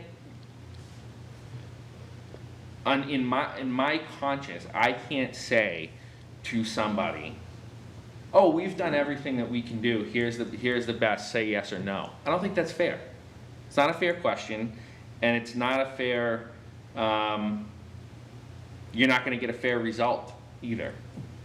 When we put the ballot question about the Performing Arts Center on the ballot the last time, so that was in 2017. 17, yep. That question had been studied. We had come up with the site. We had come up with, you know, we had studied it. We said, this is something we want to do. We had a plan to move forward with it. We even came up with the fact that we had to raise private capital. Everybody knew what we were going to do. It was fully and well vetted. We're not there yet on this. We're just not there yet, and if it doesn't reach the ballot in November, it's not going to break my heart, because I think that we need to get this commission going. I think we need to tell those developers that what they've come to us so far is not acceptable to us, and that we want a serious conversation about keeping that theater. And so that's my suggestion of what we do with this, is to just leave it on the table and until this board gets the answers that we deserve. And I'm sorry, and I don't know if the mayor's still here, but the administration has not done that. And until we get those answers, fine, then Elm Street won't have housing.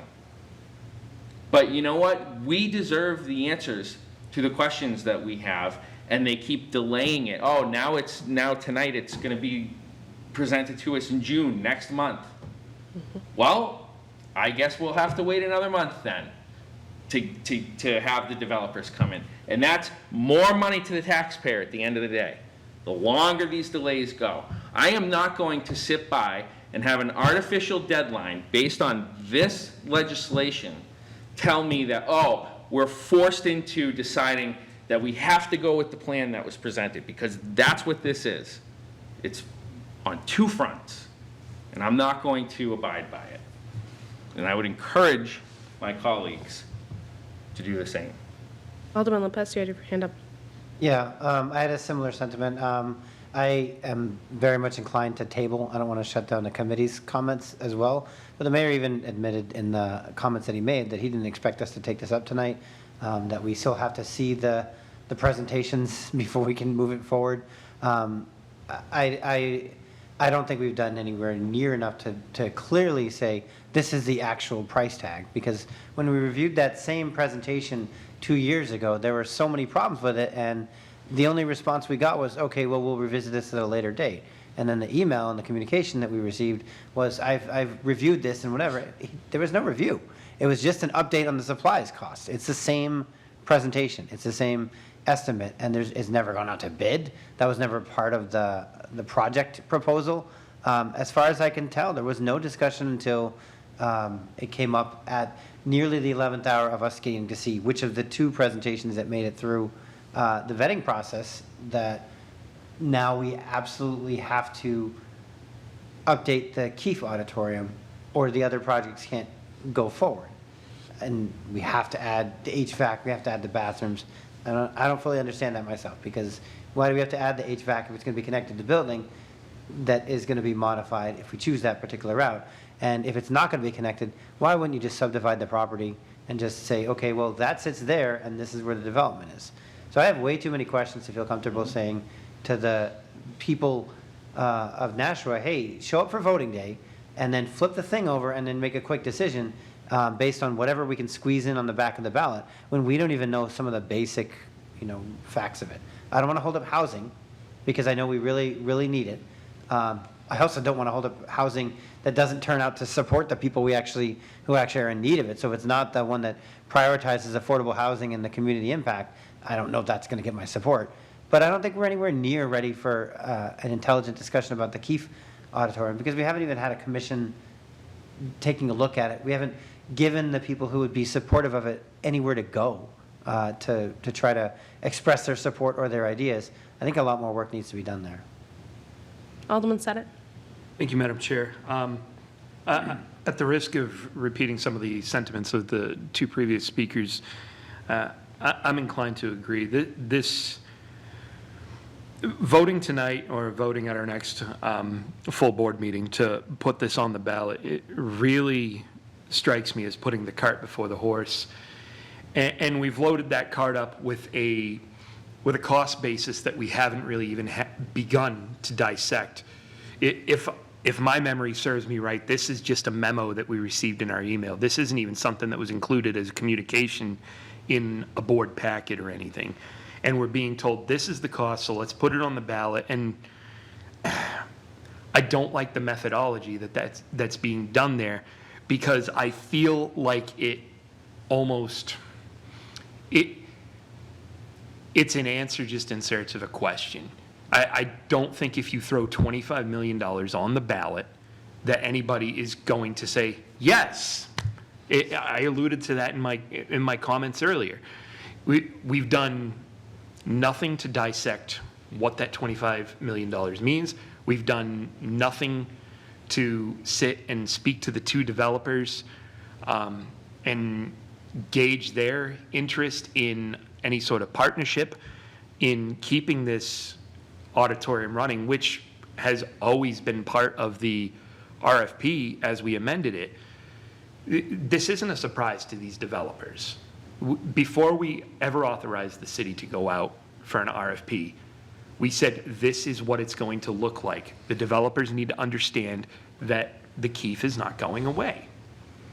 And the fact that we're here, that discussion hasn't happened, and that it's being treated as a surprise, and now we have this cost basis in front of us that we have to consider without even having had the conversations and not even beginning them until June, that's not the way to do it. I fully agree with Alderman Clemmons that if this takes 6 months to dissect and we can't get it on the ballot in November, because that's when the election is, 6 months away. And this could very well be a 6-month discussion. We've seen how things go. I fully agree with Alderman Clemmons that if this takes 6 months to dissect and we can't get it on the ballot in November, because that's when the election is, 6 months away. And this could very well be a 6-month discussion. We've seen how things go.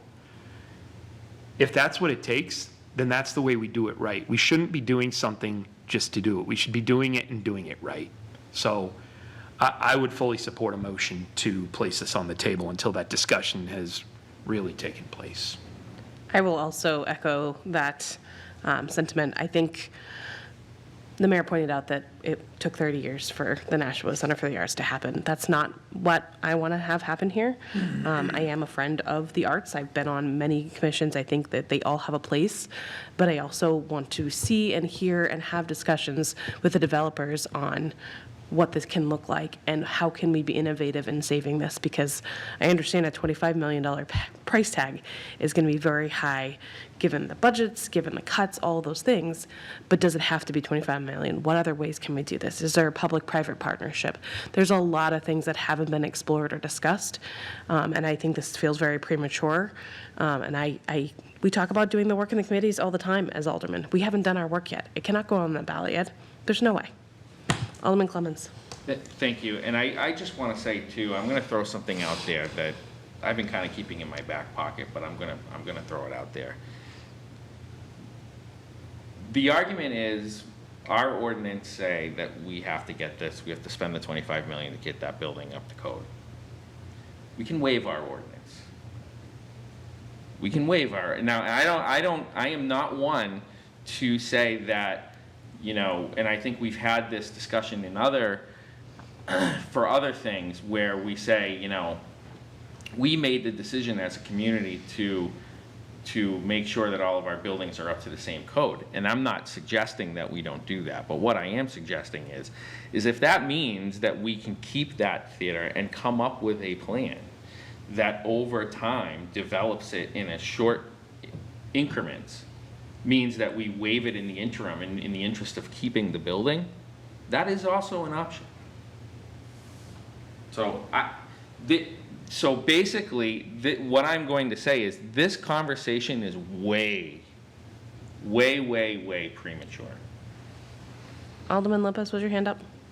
Yeah, I just wanted to say to the point that you made, Madam Chair, the Performing Arts Center conversation being 35 years long, as soon as they did the feasibility study and we were looking at the 3 sites that were most likely to be recommended, one of the primary aspects of what was being considered was the Keefe and creating an arts district. And then Alex closed and we said, oh my God, we should grab that spot because that's right in the middle of downtown. We'd be crazy not to do it. But that 35-year study and evaluation, we still pivoted when push came to shove. And it wasn't entirely a productive 35 years in my opinion. And then to the previous, to your speaker's point, even if we had 6 months, then at least there'd be time to have a conversation. But because of the way that we have to do the ballot questions, we have to send it up to the state. The deadline's really like 6 to 8 weeks, I think, where you have to have it in by like July because it has to go to the state of New Hampshire and then it has to be confirmed by them and then it has to come back to us so we can vote for it. And all of that has to take place within a time frame well in advance of the ballot. So, I mean, we're really 11th hour for that. I think it's forcing a question, and it's very much, as Alderman Clements said, a forced sense of urgency to make us assume we have to choose between the 2 options put before us instead of seeing the options that are really there. Alderman Clemens, I had a question around that because you've been on the board a bit longer than I, and I remember that you were the one who put the Art Center on the ballot. The way I remember it, and I could be wrong, is because it's non-binding, we don't have to do all the extra steps like we do. That's correct. Yeah. So we can just put it on the We ballot. technically, if I could, Oh, respond, Council. we technically have until whatever the deadline is for them to print the ballots, essentially, is what we have. It's So shorter. sometime in, let's call it October 1st. Right, Okay, I because stand corrected. we also don't have we don't have to have public hearings on a non-binding, if I remember correctly. I don't think so, I don't think we did, Because yeah. we could technically forward this if we wanted to. This is all conjecture, we can ask legal, but. No, I I'm think pretty that's right. sure we would have had a hearing if we had to. Yeah, okay, great. Well, I stand corrected, but I also think any of that would probably put a cloud over the whole question that whatever happens doesn't need to have. I think the point is that the urgency isn't necessarily about trying to get it on the ballot because it takes the weeks to go up to the state and then come back. We have the power as a non-binding resolution to do it later in the fall. And because- I understood that point. Okay. What I was saying is, we're going to be accused of speed passing this because we just did 2 other ballot, well, 1.5 other ballot items through one process, and then whether it's a development being built or it's the Keith being saved, whatever the decision is, the people who don't like it are going to say this was done wrong. Alderman Senate, then Alderman Jettie. Thank you, Madam Chair. And I'm glad that discussion just took place because it really brings up another point that in doing a non-binding referendum question, yeah, it does push the deadline up a little bit in terms of, when the city clerk has to have all this information ready to print the ballots. But it also just rushes the question out there. And like was stated, no public hearings, no real meetings on the matter or anything. By doing this right and taking the time and cutting it up into real fine pieces and really understanding the ins and outs of it, that really opens up the opportunity for the community to have an even greater say in it, because that may beget public hearings that we're legally mandated to have. That opens up those 3 minutes at every meeting that this is discussed for folks to come in and say their piece on it. And then if 6 minutes, yeah, beginning and end. And if once we've done all that work, the will of this board is to put it out to a non-binding referendum, which Alderman Clemens, I still think was one of the best aspects of that discussion all those years ago about the National Center for the Arts, I would fully support that. Because day in and day out, we hear from our constituents, put this on the ballot, put that on the ballot. For something as monumental as the Keefe Auditorium and whether it stays a part of Nashua or whether it goes away, I think the public should have that say. Do I think that say needs to happen this November when the work hasn't even begun yet? Absolutely not. So I will fully support what I believe is the will of this committee. Alderman Jettie?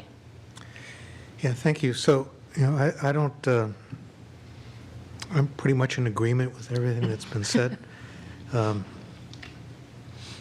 am,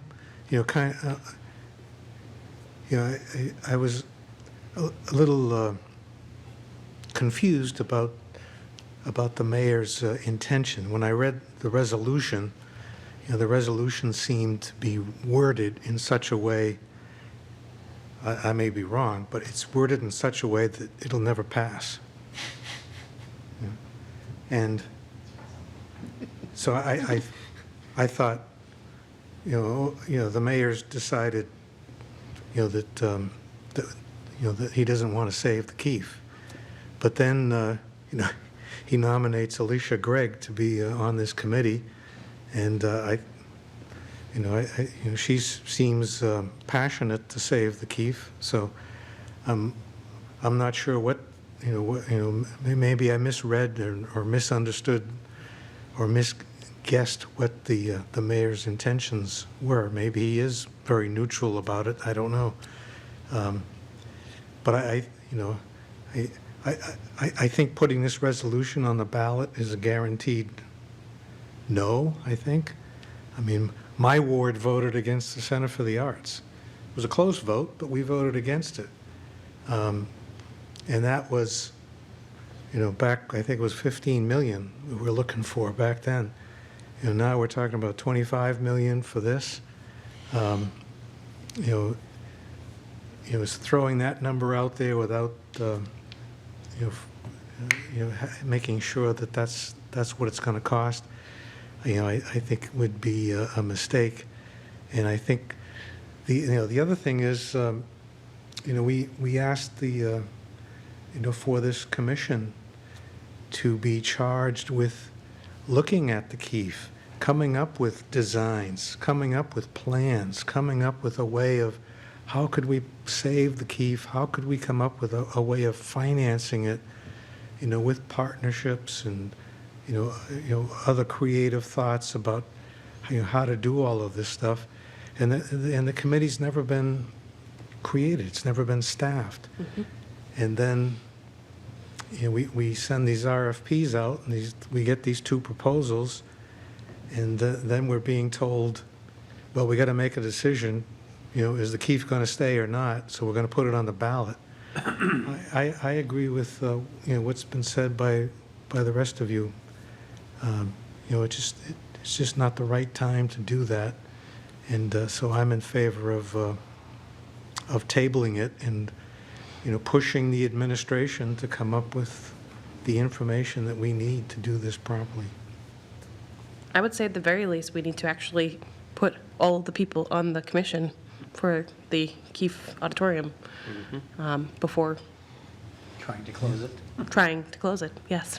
Yeah, so it's not only the mayor who hasn't proposed Yeah. his people, the president hasn't proposed her people, or hasn't proposed to us people that we're supposed to be. So the thing has not been, has not been moved along like we intended. I'm happy to speak on behalf of the committee to see if we can get that expedited. I know that we'll be meeting in June, but not July. So it would be a pretty quick turnaround, because this is our May meeting, right? Wow, it's May already. Alderman Lopez? So we kind of uncovered this when we were doing the Board of Health nominations, but at least when you're volunteering for a commission or a committee for the mayor, there's a boards and a committee volunteer page. I don't think that process exists. So if anybody has anything to contradict me, I think the process for identifying yourself, if you're a member of the public and you want to be on this as a presidential nominee, I think you have to email the president. And then say, hey, I would like to be one of your nominees. And then she forwards it to this board. But I'm just saying that out loud because I don't think that's written anywhere. I think there's also definitely less formal, like I've had people say to me that they're interested, and then I tell the mayor's office or I tell the president. So there's, any aldermen are, I'm sure, a conduit as well. But yeah, I think that's right. I mean, people need to know the opportunities that are out there to serve. Alderman Clemens, did you have anything? I don't want to stifle debate, but I was going to make a motion to table. Motion on the floor is to table. All those in favor? Aye. Any opposed? And that is on the table. New business ordinances. There are none.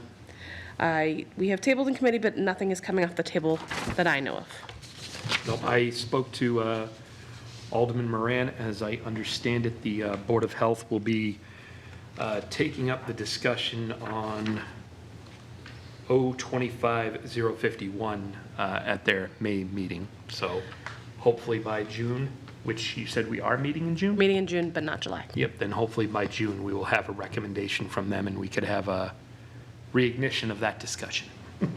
Perfect. I heard from Clerk Healy that the tax licensing ordinances have already gone through the changes for this year. So he didn't feel like it was, urgent to get through this and hadn't seen any amendments that were suggested. So he said we can leave it on the table till next meeting. Alderman Clemens? Are we at discussion yet, or? I have to call for public comment, but there's Okay. no public. Well, That's not true. that's not true. I mean, sure. Do you want to speak? Okay. So now we're into general discussion. Go ahead. So in regards to the July meeting, I think if we, and I'm hoping you're open to this, if we do have some business that, is timely, I know that you're away, I am willing to chair a special meeting if we have to. Okay. I'm thinking an appointment or something along the lines that, is related to Elm Street or the Keefe or whatever it might be. Sure. I'm just throwing that out there, that I'm willing to chair a special meeting, so. I think that's fair. I will be remote, so I can't chair, and I think Yep. it's the weekend of 4th of July. I think it's the Monday of 4th Well, of July. Even if we have to move it to another. Different day, Because it usually in July, the schedule's kind of wide open, All so of we them, could yeah. pick another day, but I'm willing to do that. Sure. And I let, our office know and anyone else know, just so if there are things that they can get ahead of in June, that would be helpful, because summer's always unpredictable in terms of quorum and absences and all of that. Yep. But I appreciate that. Thank you. Yep. Alderman Lopez. I just wanted to clarify that I am also willing to chair as long as Alderman Clemens can't make it, Alderman Senate can't, and yourself. Thank you very much. At that point, would you even have a quorum to chair? Exactly. You would have nobody. Alderman Lopez and I will make good decisions without you. Don't worry about it. Our informal meeting. You can't have it at morning. I'll just Okay. run from seat to seat. It's probably not completely The only legal. thing I'll bring up here, general discussion, and we talked about it early on. I know we talked about like keeping an eye on our commissions and who's appointed to them, and I did ask for a updated spreadsheet, but it kind of only went that far. So, if anyone on the committee has some ideas around how we might keep a better eye on when there's openings, I think that is something that sometimes eludes us until. Oh, by the way, we haven't had a full set of members in 2 years, kind of conversation. Go ahead, Alderman Lopez. I honestly think that the only way that we're going to get people to report on their committees is to hold up any reappointments and say, You okay, have to come. if you don't come in and tell us what your committee's up to, then we're not going to reappoint people automatically. Maybe it's not fair to do to new members, but if we start bringing in the people who are very settled in their spot, then sooner or later, they're going to be like, to their chair, like, could you just do an update on what's going on? And if not, then we'll get people who have been sitting on the committees that want to be reappointed that come in and tell us what's going on. I mean, the other way we could do it is presentation style, right? And I mean, we have a lot of committees, but we could invite, like you do on Human Affairs, certain committees to come in and just give us a few-minute update on what they've been up to. I think if we started by asking if anybody wants to, a bunch of them will show up and say they definitely want to. The National Arts Commission gave me the impression they would totally show up just because they want to tell us what's going on. I think it's also a great way to sort of telegraph out to people the types of committees that are out there that they can join, because we all know, well, maybe we don't. There's lots of committees that I was like, oh, I didn't know that was a committee, or committees that have stayed but been and essentially defunct. So it sounds like maybe that would be the best opportunity, was have Donna send out an email and say, all chairs, we'd love to have you guys come, because our meetings sometimes are short enough that we can accommodate even just a 10, 15-minute update from those committees. Alderman Clemens. I was gonna say, even a written report from the chairman of those committees, just kind of listing, when they've met and what topics have been discussed, things like that. I know, like, a lot of times they don't keep the right to know law is very basic, right? It's just what time did you meet, who was there, Yeah. that kind of thing. But if we could get like more of a summary of kind of what some of these are, if by chance they can't come before us, I think that would be good as well. I think that's a reasonable way about it.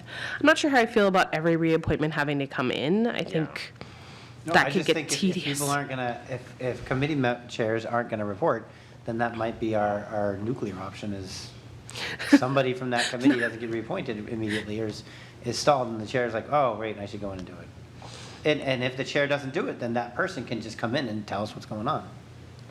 Okay. Alderman Senate, you had your hand up. Yeah, I was just going to note that, you had noted that a lot of our meetings run pretty short if we're only looking at 1 or 2 interviews. I certainly wouldn't want us to create a situation where we had 2 interviewees waiting for a discussion on Kratom to end before we could actually begin their interview. But if we were looking at a short schedule like that, I know most of the other committees, when they're having presentations, they just front load it.